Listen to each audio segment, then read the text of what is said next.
Hey, welcome to Humanity Chats. I am your host, Marjy.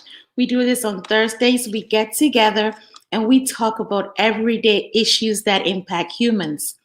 Well, today we're doing something a little bit different. We have a global edition. So we are on 7 p.m. GMT. We're on in Ghana, West Africa, and everybody can join us. If you're here, welcome. Tell your friends. We have a very interesting speaker coming up, Awere Damoah. The guy is an author. He's a consultant. He is a publisher. He is a bookseller. He is a chemical engineer. I mean, I don't know how to describe this guy. And you know what? If you're familiar with the book industry, Nana is the co-founder of the Public Press in Ghana, which is like the HarperCollins of Ghana, the Penguin Random House of Ghana. So it is a big deal. I am truly honored and humbled to have Awere Damoah join us today. As you all know, February is Black History Month. And so this month, Humanity Chat is going to do something a little bit different. We are going to be shining a light on Black excellence, Black girl magic, the wonderful things that the people of African ancestry are doing in this world. And so we invite you to join us this and every Thursday. We will have guests from all over. I'm so excited about our guest lineup. This evening, we're going to have Rosalind Goodwin and her daughter, Gabby Goodwin. They have a business, Gabby Bows Confidence. They have hair products. They're selling in all 50 states. Could you believe it? They are in 12 countries. They've been featured in Essence Magazine, Black Enterprise. They've been on the Today Show. It is going to be an amazing and insightful experience this February. We all need a little something to lift up our spirits with everything that is going on in the world. So now, if you're here, drop a message in the chat room. Let us know where you're watching from. We would like to give you a shout out. Also, as Nana is talking, he will be ready for your questions. So tell other people that we're here. We would love for Nana to share his experience with our audience. And, welcome to our YouTube viewers. Welcome Facebook and podcast. Oh my goodness, we have reached 19 countries now. That is amazing. Thank you so much for listening. Humanity Chats is available on all the major podcasts. Now we're in for a ride for the next 30 minutes as we bring Awere Damoah into the house.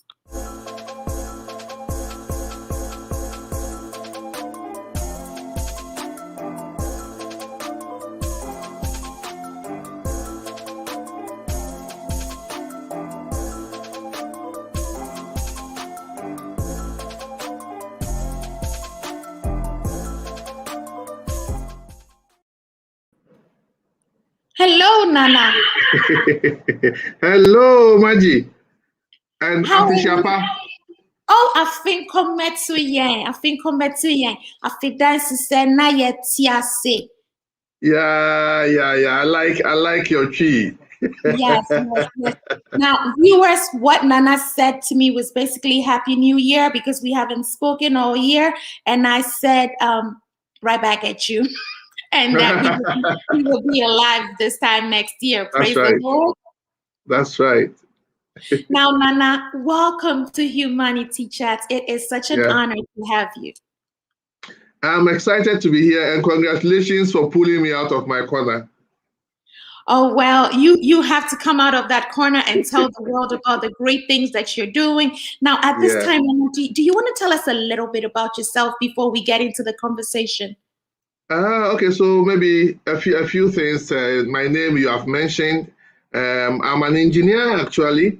I'm an author. I am a publisher, and now I sell books for a living. I'm married. I have two boys and a girl. Yes, based and working out of Ghana, but quite passionate about Africa, and I've worked across Africa in the past. So perhaps that will come as we go along, and why books and African books excites me and are my life now. That is wonderful. I heard a little echo. Are you okay, Nana? I'm good. I'm good. Do you have another device running audio? No, Okay. Looks like no. we're back to being okay now. Yes. Um, that was good, giving that as that background. An engineer who writes. I mean, you must be very talented. I don't know. One about 5 years ago on Facebook, someone had mentioned that I'm an engineer who is a writer, and someone commented and said, an engineer who writes, is this serious? Well, well, I know that your writing is serious because guess what? I have your book. I speak of Ghana right here, and I have several of your books, viewers, Nana's books. If you're in the United States, you can find Nana's books on Amazon. And so find his book, read it, shoot him a review as well. Today, we're here to talk about Black representation in the global book industry. As you all know, sometimes there's a lack of representation for people of color, and Nana is doing all these things from Ghana, West Africa, and shipping his books across the world. And so he's going to shine a light on Black representation in the global book industry and how things are getting done. And what we can see in the future for Black authors, publishers, booksellers. We always try to start a little bit light, Nana. Do you mind sharing 3 fun facts with us about you? Ooh, okay. So I had to think a lot. So the first thing is that my favorite food is wache, which is a combination of rice and beans with some hot sauce and some spaghetti in there with something we call gari, and then some fish and meat and all of that. So that's my favorite food, and I call it the Holy Communion. The second thing is that I usually can't read one book at a time. So you find me reading about 2 or 3 books concurrently, and I switch in between them as I go on. So I always have a to read list of at least 3 books. The third thing I want to talk about is what music I enjoy. I am a great fan of reggae music and old time high life. So those are the 3 things about me, which I guess are funny or fun things that make keep me happy. Well, that is, I mean, so you like food, you Yeah. like music. I mean, that's a good combination. That calls for a Food, party. music, books. Yes, and the Of books. Yes, course. yes, yes. Of course, of course. Well, Nana, um, you are the co-founder of Book Nook Store, which is an online bookstore. My first question to you is, what made you decide to start an online bookstore in Ghana? It's a long journey. I guess that it started with my interest in writing. So you mentioned that bit about talent. So fortunately for me, I discovered the love for the literary arts very, very early in my infancy at preparatory school. And even though I studied science, I carried this love through secondary school or high school to the university, and even when I started working. And then I started writing seriously from 2004, getting published first from 2008. So I carry these two aspects of my life if you like, my hobby and my actual working life as an engineer concurrently. And as we went along, I got to know, and as I started writing, I got to know more about the challenges in book distribution for authors and even publishing. So I graduated from um, the writing to helping people get published. And then we realized that once we get published, we had a great deal of difficulty in getting our books distributed. So all of it, as an engineer, was really along the lines of helping to solve the challenges that I see in an area that I love. So Book Nook really started as a conversation with my friend Elsie Dixon, who is a Ghanaian based in Canada, and then later with Dr. Kwabena Brakon, who is Ghanaian based in UK. And so sometime in 2007, I had been working in Nigeria for five years. So coming back, we said, can we put this together? Initially, just help friends to find the books that they crave or they love. So that's how we started. So we just scavenging around, helping friends to get the books that they wish to read. And then we realized that, well, I mean, our niche really can be discovering African books out there, making them available for the world to purchase at the click of a button. So really, that's the genesis of Book Nook, and we've been going strong 3 years down the line. Viewers, you heard Nana. They're making books available to the world. And, his engineering mind helped him with his decision process of partnering with friends in North America and in the UK to start his bookstore. That is amazing. I have heard some rave reviews about how people are in Switzerland or Japan and they need a book and they order from Book Nook store and it makes it directly to them. How do you do that, Nana? It's quite easy. So we go around looking for the books, and I wanted to mention, Marjy, that it's not that Africans don't write. We have written so much. So I discover a new book every day. So our books are just there to be discovered. So we put them up on the website. People just, you click, you order, we deliver within, we use the national post within Ghana. We use a local agency within the capital. We use DHL across the globe.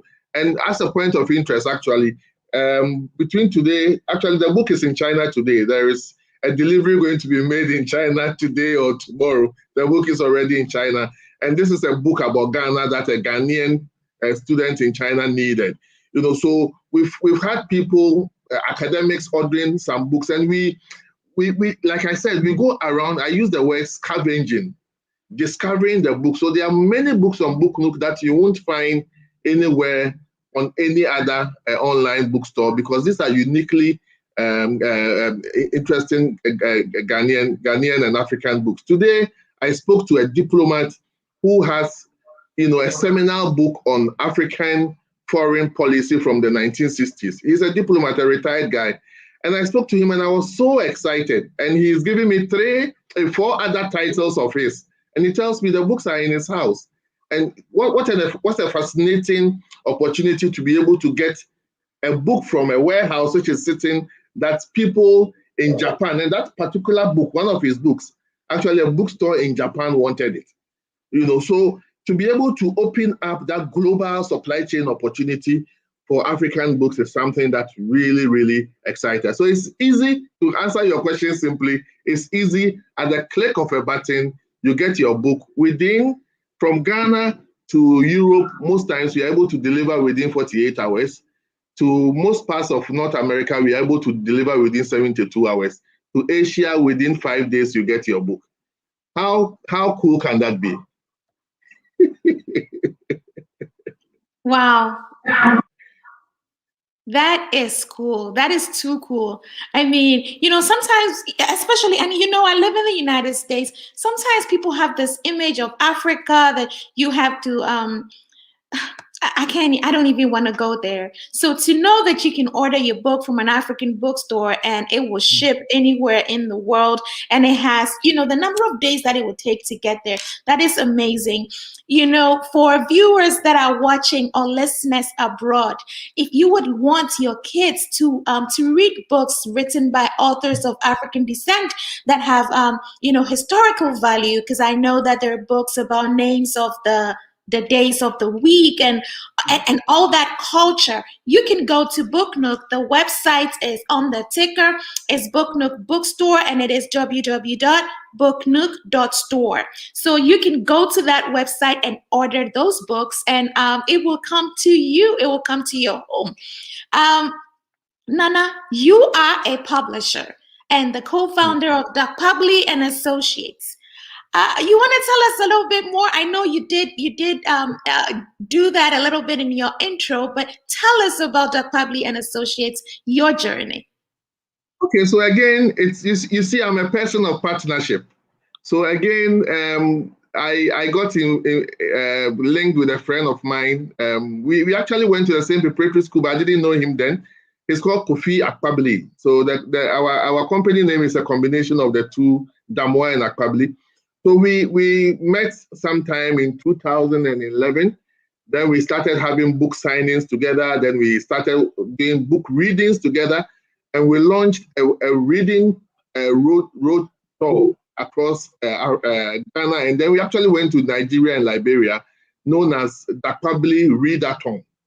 So out of this, we had people approaching us, asking us to help them to publish their book. So in 2017, again, we said, let's make this official. So we put the publishing house together, and to date, we published not less than 25 books in about 3 years.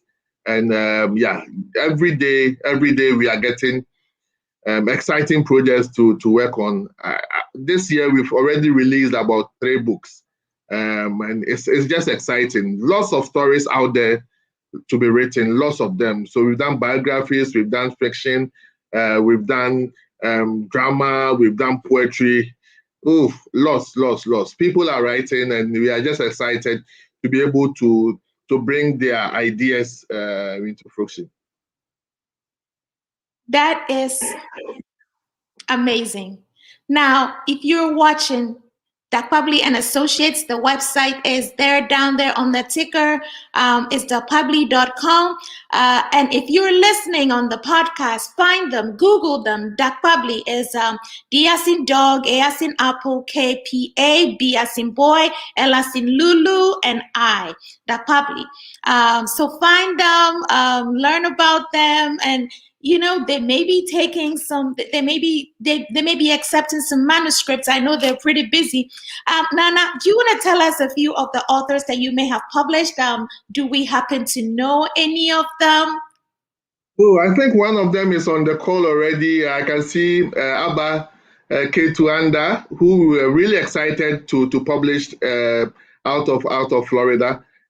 We published Mrs.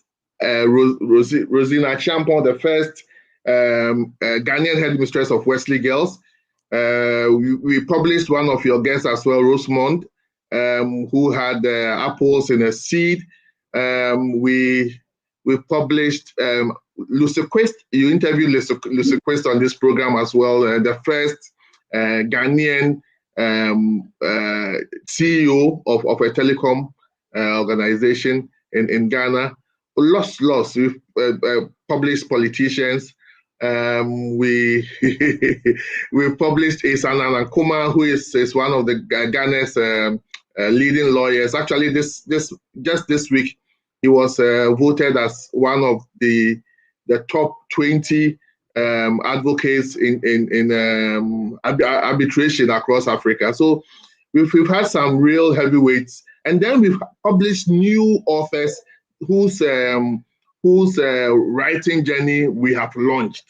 So a lady like Ama Ajiman Prempe, Motherhood 101, which is a unique story. We've published a young girl who wrote, I think when we published her, she was about 18 or 19, So all of these we are excited about. We published a new author whose novel, French novel, we published. So we've actually published a French novel as well. So yeah, we've really been busy, like you said. But yeah, these are, so it's a combination of new authors, known names, unknown names that we have made known now as well. This is amazing. I mean, Nana, you are doing some good work out there, and this is impressive. Now I know that we've had some comments, and so I would like for us to highlight some of the guests that are watching you. We have Caleb Beasley asking, oh yes, he says he's here from South Carolina, so you do have some international audience. We have Abba Kato Ander clapping, yes, yes, Abba. We have Jifa Gloverte from Ghana. She said, good job, Marge, and good job, Nana. We have Felicia Kumalo from Ghana. Yes, yes, 3 books only in January. Wow. Yes, Felicia. You have to check them out. Their website is booknook.store. They have some amazing books. We have another one of your customers, Mami Yabosu Norman. Yes, yes, yes. And you know, as soon as I think about Mami, I think about the words yes, yes, yes. Because that's like her tagline. She's always saying she's a chemical engineer like myself, Yes, yes, she is an engineer, and she wrote Next Level Education, which is available at Bookstore and several other bookstores in Ghana. So I think Mamiya released her book barely 2 weeks ago. She was a #1 bestseller on Amazon. We had her book launch on Marjy TV. She had several viewers. That is just amazing.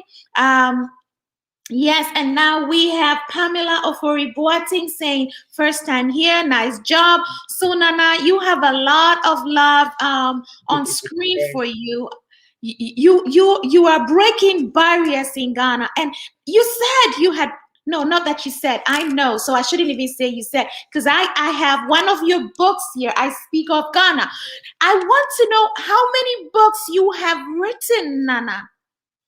I have 8 now. Actually, I've slowed down a bit because once you start publishing other people, you don't have time to publish yours. So yeah, I have 8, but I have about two books I need to finish. My uncle who usually comes to my book launches, almost all of them except one, says that I need to write 10 books before he dies. So I'm delaying because I don't want him to go. Yes, Nana. I think you're going to be stuck at 9 books for a long time. For a long time, yes. You don't want your uncle to go anywhere. Uncle, sorry, you put the brakes on. You put the brakes on Nana's work. Now, out of all the books that you have written, which one is your favorite? This question I'm always afraid of. It's like asking to choose your favorite child. But yeah, I will mention 2. My first book, obviously, because your first book, the feeling is different. So Excursions in my mind was, and then really when I was writing it, I really opened up myself and my thoughts. And the other one that I really enjoyed writing because I was at my mischievous best is Sabbatically Speaking. So those are the 2 I loved writing. But those who read my books also pick I Speak of Ghana and Sabbatically Speaking as the 2 of them. Yes, I Speak of Ghana. That one is quite popular. It is. It is quite popular, but Sabbatically Speaking is funny as well because it's like utu sebe no wakasa. You know what I mean? Exactly. Well, Nana, I have questions upon questions. Now, this next question is I did ask that question already about the authors that you have published. Yes, yes, yes. Now, would you give us some tips about the publishing process in Ghana for people that might be interested in getting their work published? Okay, so what I usually say, and yesterday I shared something on Facebook from one of my mentors, Lawrence Dramani.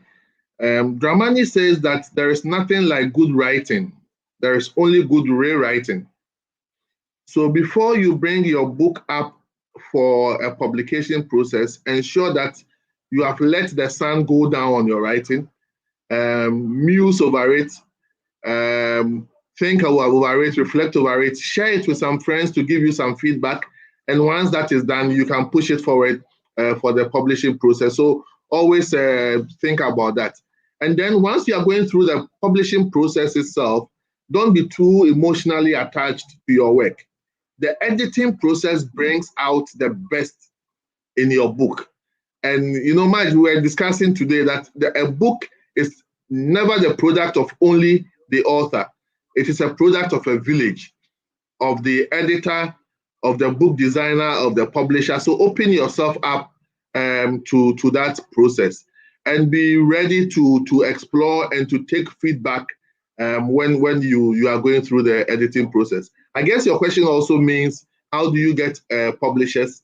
So publishers are quite constrained, especially now with the COVID. So there are two ways of getting published. Either you get a publisher who is doing traditional publishing, which means that the person is taking all over the entire process, investing in it and getting you royalties. Or you can pay for a publishing service to be provided. The second one is quite the norm. Maybe about 75% of the output that you see, 25% of them would be the traditional publishing. But whichever process you take, ensure that you are working with professionals, ensure that you are taking feedback, ensure that you are working on the feedback that is given you, and then be patient. Publishing is never a rush job.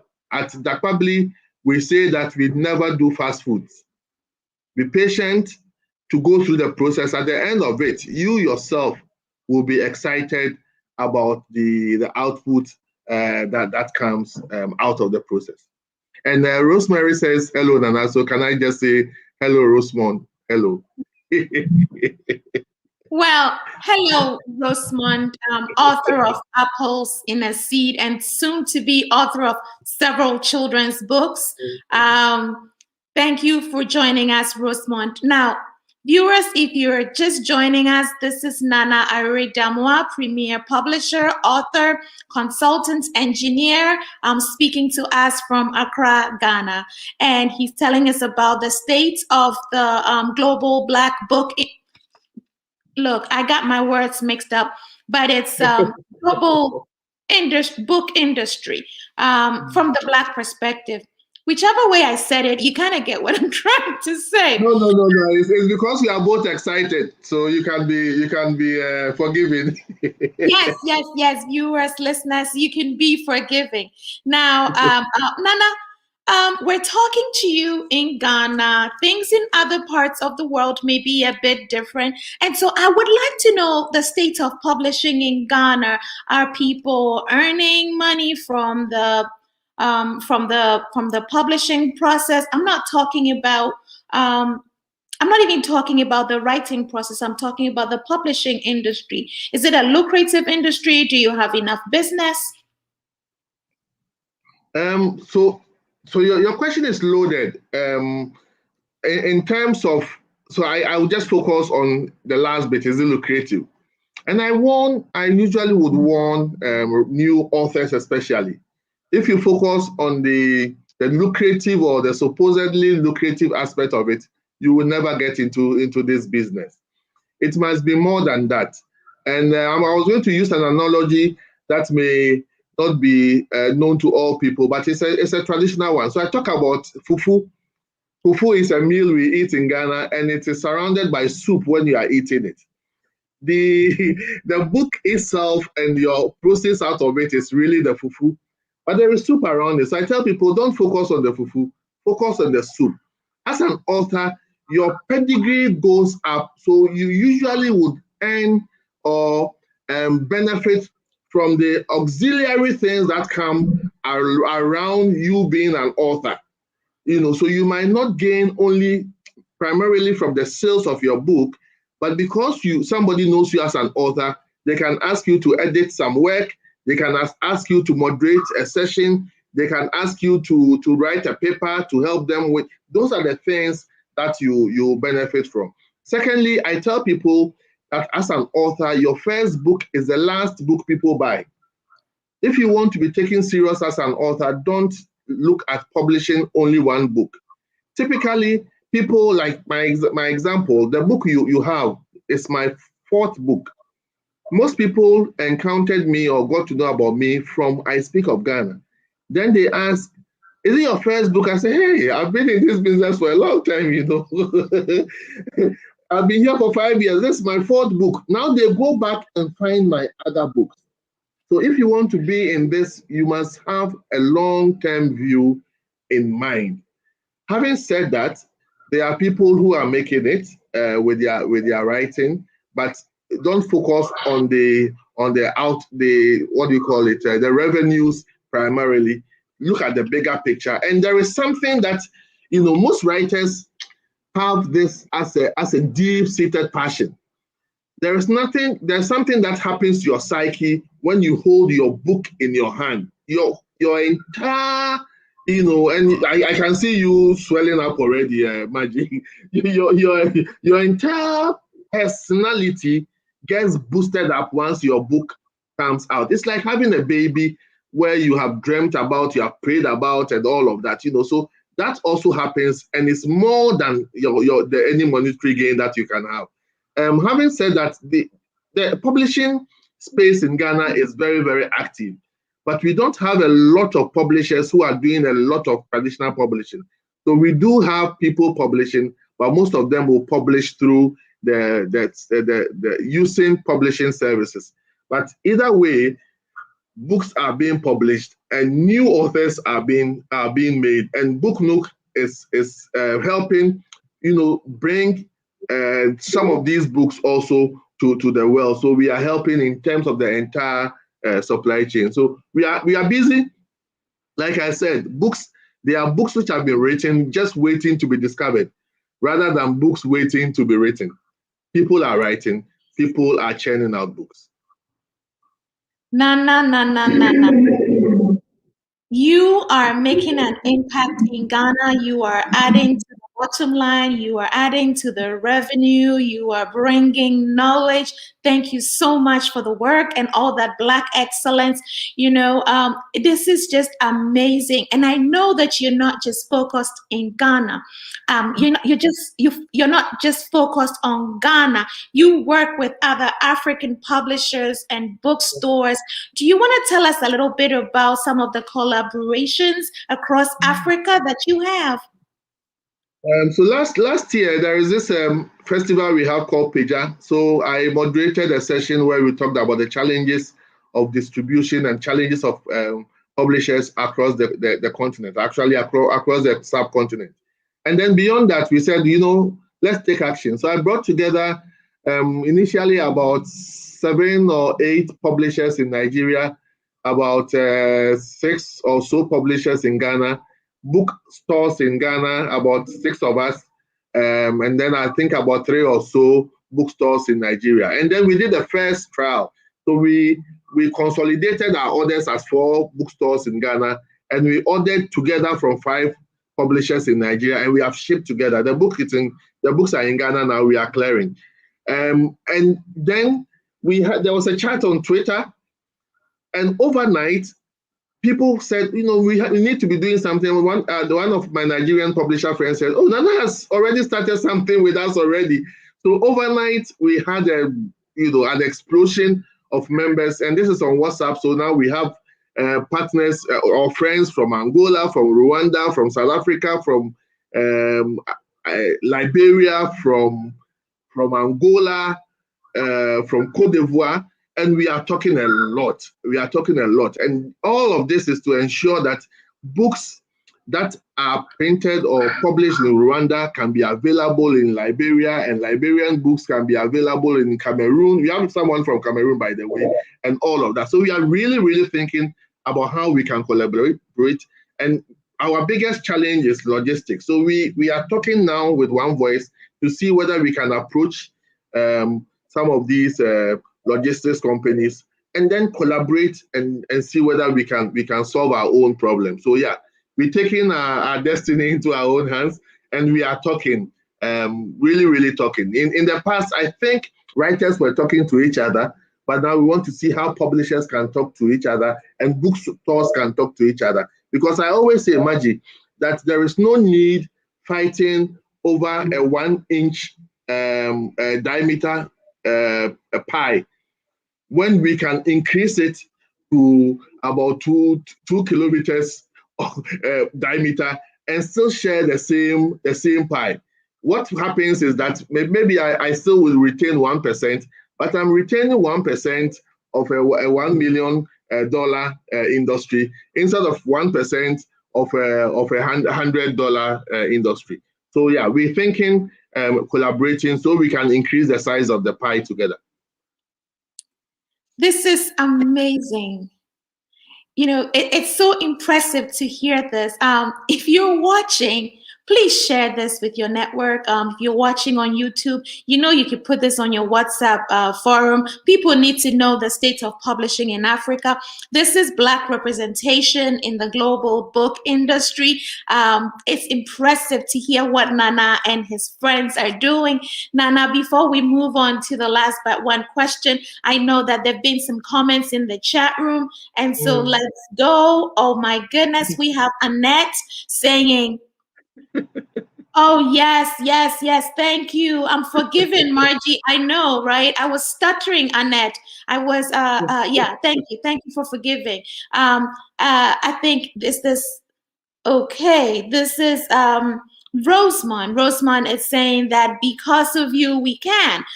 So, you published Rosemont's book, and so she is thankful to you, and she is actually joining from Minneapolis, Minnesota. So this is amazing. And Mami Ya is saying shared. She shared this with her network. Thank you so much, Dr. Norman. Share this with all your Motown and Mansite friends. We appreciate you, and I cannot wait. I'm actually going to be on a show this Sunday with Mami Ya, Abba Kato Anda, and Rosie. There is this amazing guy, DJ Fisho, who has music for your quarantine feet on Sundays at 4 p.m. Eastern. But this Sunday, it's starting at 3 p.m. Eastern because of the Super Bowl. And it's going to be people dancing, just trying to release a little bit of tension. And for an hour, starting at 4 o'clock, he's going to be talking to these 4 amazing women authors. And so I'm really looking forward to that. And for the viewers who don't know me, well, my name is Marjy Marj. I am the author of The Shimmigrant and Same Elephants, both fabulous books available at Bookstore for my Ghanaian friends and fans. It's also available on Amazon, bookshop.org, your independent bookstore. Hey, I tell you, my books are fire. Next week, I'm at the South Carolina State Library. I mean, it's a big deal, y'all. So find those books. I had to give myself some props, Nana. Yeah, go, Marjy. Now, Nana, I have this final question for you. Where do you see the African publishing industry in the next 5 years? Up. The only way is up. More collaborations. I've actually seen, and that's what we want to see, bookstores which transcend countries. So there is one bookstore, Karatu. I'm giving shout outs to Karatu. So Karatu is pioneering something. So they are in Ghana, they are in Nigeria, they are in Kenya, as far as I know. So I want to see such bookstores opening up so that if you place an order of any book, you can get it across the continent, perhaps even at the same price. I want to see books being able to move across the countries. We really have some challenges having books. It's still expensive even for buyers to buy books. So with AFTA coming in, I hope to see that going on. I also want to see more indigenous big publishers growing on the continent. But yeah, the only way is up, more collaboration, more access across the continent, and more bigger and bigger publishers with bigger pockets, so we can unearth more young and new authors. Bigger pockets. Bigger pockets reminds me that we have these big publishers out there like the Penguin Random Houses and the McGraw Hills, and the Simon Schuster, and all these publishing houses that are out there, and some collaboration in the near future would probably work for Africa. I mean, if we're touting that we're going to promote the underserved, we're going to promote people across all cultures, people from all races. We should spread that love and grow that pie. And so I will be excited to see the state of publishing and the book industry in the next 5 years. Nana, before we leave, what are your what advice do you have for our listeners, whether they're listening on the podcast or whether they're watching? Do you have any words for them? Two things. Usually the Africans who say that if you want to hide something from an African, hide it in a book. They don't read. So please get out reading. You want your kids to read, get caught reading. The tagline for Book Look this year and from last year is get caught reading, not caught by COVID. The second thing is that please go out there, read African authors, support them. That's the only way we can encourage them. Well, viewers, you heard Nana Awere Damoah. He is telling you, read books written by African authors, read books written by people of color. This is Black History Month. We are highlighting all the Black excellence. If you don't know an author of color, it is really easy to find. Go on Amazon, go to Book Nook. You will find so many of us on there, and support our work, support the Black literary community. I am not saying that we should not support all authors. There are some great authors out there that you can support from all walks of life. Reading, you have to enrich yourself. You cannot say that you're just going to read a book written by women. You're not going to get the big picture. You need to read books written by men. You need to read books written by Asians, by Hispanics, people of Latin origin. You need to read books written by Caucasians, Native Americans, Europeans. So just broaden your scope. But this Black History Month, we're telling you, read books written by us, for us. And before we leave, Nana, your advice was right on point. But I see that we have some voices in here. Lawyer Edulabi, it's saying yes, very, very good and educated. That's my daddy, my big daddy. Yes. He is mine too. When I was a little kid, I used to look up to him. We went to the same church. Hi, Uncle. Thanks for tuning in. Thank you so much, everybody who tuned in to watch and listen to Nana Awere Damoah share his work. Now subscribe to Marjy TV, subscribe to Humanity Chats with Marjy on all the major podcasts. Share Nana's conversation. This is important conversation that we need to have in Ghana, Africa, and around the world. Now, this is Humanity Chats coming to you from Spartanburg, South Carolina. Tonight, we're actually going to have guests at a regular time, 7 p.m. Eastern. And we have Rosalind and Gabby Goodwin of Gabby Bows and Confidence joining us. Look, you would not want to miss these women. They are amazing. Even if you're in Ghana and you missed the regular time, you can catch the replay on Marjy TV. Their products are in 50s, all the 50 states. They're selling in 12 countries. They have been on the Today Show, Black Enterprise, Essence Magazine, now this. I mean, just name it. And this is a mother-daughter duo. You just have to listen to what they're doing. You can probably apply it to your life. Or if you have a child who is entrepreneurial and has some skill, you might find some nuggets on how to help that child. Or if you're in business, look, that little girl, Gabby, she is making six figures a year. Tune in to watch Rosalind and Gabby Goodwin. We have enjoyed having you join us this afternoon. This is Humanity Chats, and from Nana, Awere Damoah, and Marjy, we say good afternoon and good night. Bye bye.